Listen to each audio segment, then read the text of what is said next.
Сәлем достар, бүгін сіздермен 5 минутта дайын болатын және табада пісетін, қамыры ашытқысыз жасалатын пиццаның жасалу жолымен бөлісетін боламын.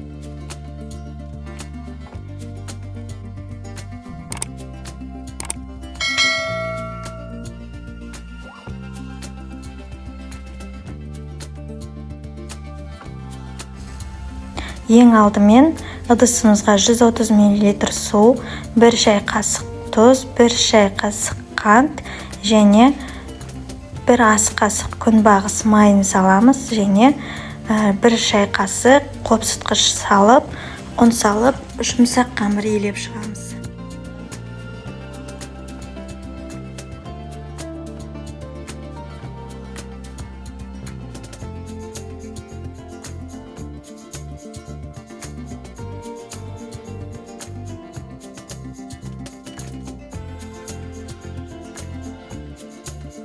Керек заттардың барлығын дайындап алдым. Мен 2 түрлі ірімшік қолданамын. Екеуінде үккіштен өткізіп алдым және қызанақ пен шұжықты турап алдым. Соусқа майонез бен кетчупты қолданатын боламыз. Келесі қамырымызды оқтаудың көмегімен жайып аламыз. Қамырды илеп болғаннан кейін демалдырудың қажеті жоқ. Бірден жайып аламыз. Қамыр қатты жұқа емес, орташа қалыңдықта болу қажет. Осы көрсетілген рецептпен 1 дана қамыр шығады. Одан көбірек жасағыңыз келсе, 2 есе көбейтіп жасасаңыздар болады. Қамырды жайып болғаннан кейін табанның қақпағымен өлшеп көреміз. Жақсылап майлап аламыз, асты күйіп кетпеу үшін. Оқтаудың көмегімен қамырды орналастырып аламыз. Келесі пиццамызды жасауға кірісеміз. Мен соусқа кетчуп пен майонезді пайдаландым. Оның орнына сіздер томатный пастаны қолдансаңыздар болады.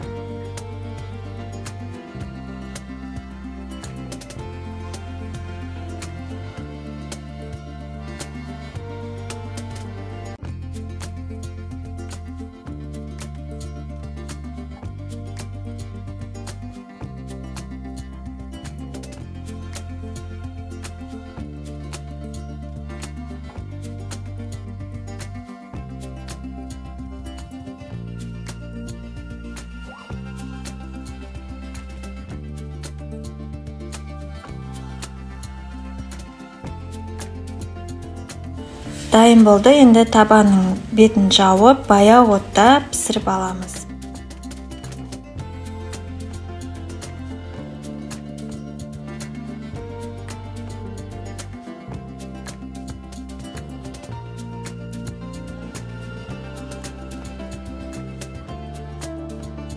Біздің пиццамыз дайын болды. Қамыры өте жұмсақ, кәдімгі пеште піскен пиццадан айырмашылығы жоқ. Осы рецептпен жасап көріңіздер, уақыттарыңызды үнемдейсіздер.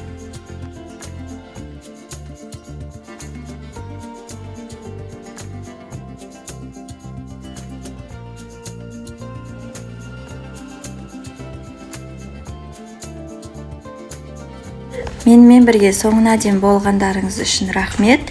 Рецепт ұнаса лайк басып тіркеліп кетіңіздер.